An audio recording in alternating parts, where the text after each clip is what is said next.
Alright, so welcome to my video as to why I think Injustice did better than Mortal Kombat 11.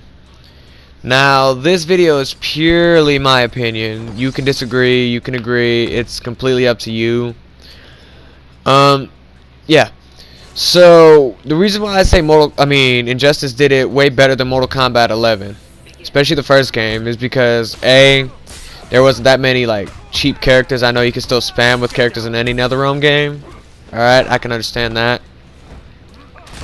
But the battle damage is something I miss from NetherRealm games. Like Mortal Kombat X didn't really do the battle damage right. It was just like pieces of the clothing were missing. That's really all. No like real battle damage aside from the blood and everything on them. Injustice 2 kind of followed suit with that. It's just like dirts on the armor and stuff like that. So yeah. But alright, so Injustice 1, it was a fun, chaotic fighting game, and it was NetherRealm's take on Batman vs Superman, like storyline. Now, if you've never played the story, I'd advise you to at least look it up. I'm not gonna spoil anything. But in the alternate universe where the insurgency is fighting the regime, Superman is basically the dictator of the world, and that's actually something kind of interesting because we all see, you know, Superman as this person that can never be corrupted, and that Batman should be the one, you know, who kills the Joker and all and stuff like that. And then you have a decent roster full of characters that actually is really good. You have some DLC characters that are good too, especially Scorpion. The reason I like this game a little bit more than MK11, even though it's like what 2012, 2013 game, is because of the fact there's not really any infinites like you can do in MK11.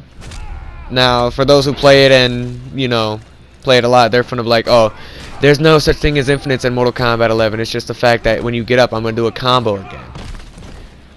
That I don't really care for. The same can kind of be said about Injustice. You do have some characters that can like beat you down right as you get back up. But all around, it's still fun. The DLC characters were good. The only DLC character I particularly play as is Scorpion. I play as Batgirl. I play as pretty much every DLC character except for I think like General Zod or something. And yeah. Another reason I actually enjoyed this game is because, well, the story was good. It's an interesting plot to see, you know, Superman go bad. And yeah. The stages were good, especially for a game that was on PS3 and Xbox 360 most of the time. There was a lot more stuff. Oh yeah, the Star Labs missions, those are fun, even though it takes a lot of grinding to complete them all and you have to do everything specifically.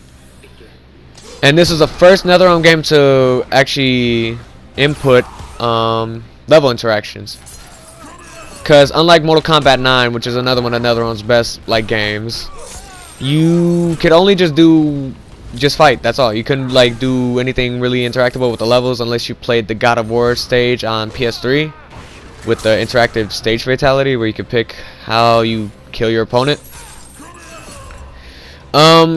Another thing is that the PS3 and Xbox 360 games of NetherRealms that I like is the fact that they weren't overtly complicated with combos. You could basically kind of chain anything together if you tried hard enough.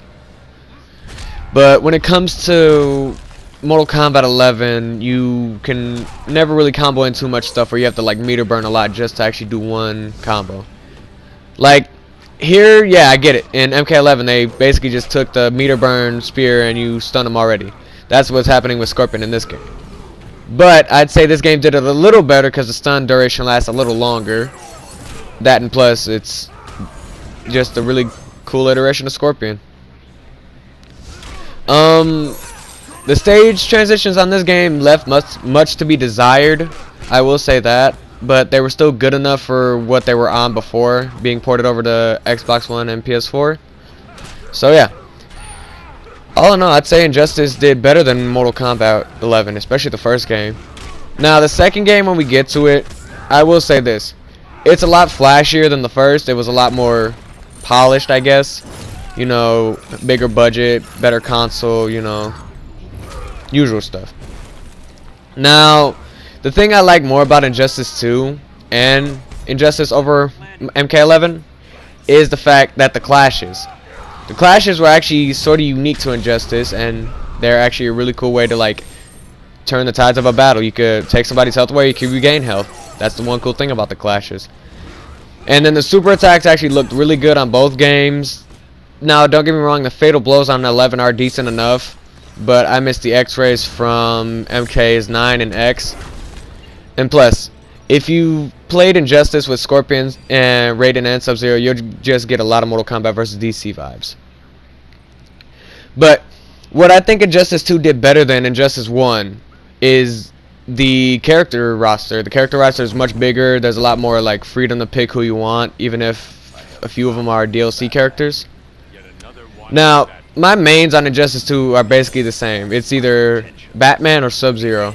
I played Batman on Injustice for a long time, so I'm never going to let that go. I'm always play as him if I'm ever able to.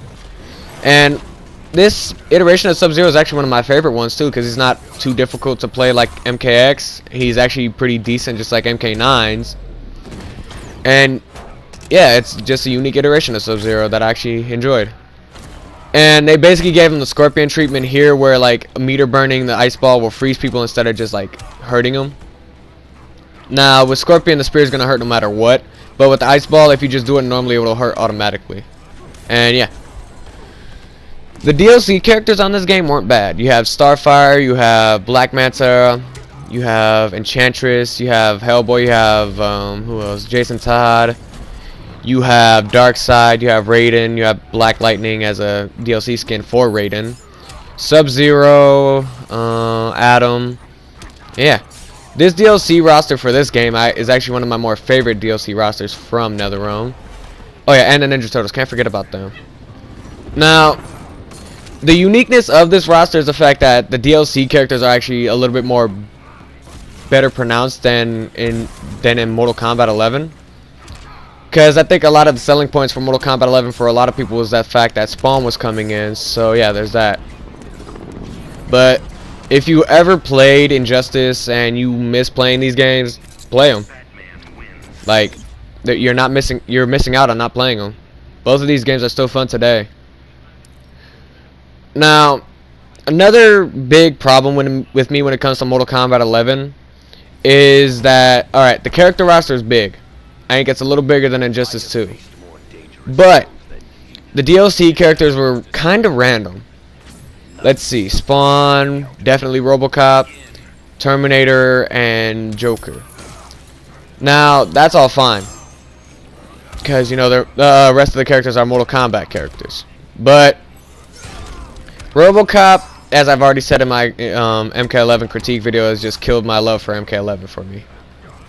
Other than that, I'd say that the DLC roster on Injustice 2 is actually better than MK11. I mean, a lot of cool characters, a lot of more unique, like, battle styles for them. And, you know, they're a lot more fun than they are in, like, other games. And there's a lot of references in Injustice 2 to Mortal Kombat as well. You have the Gotham City stage. When you kick somebody into the theater sign, it says finish him. And on the Turtles pizza box, it says Toasty, which is a reference to Dan Forden from Mortal Kombat's 2, 3, Ultimate 3, Trilogy, and MK9.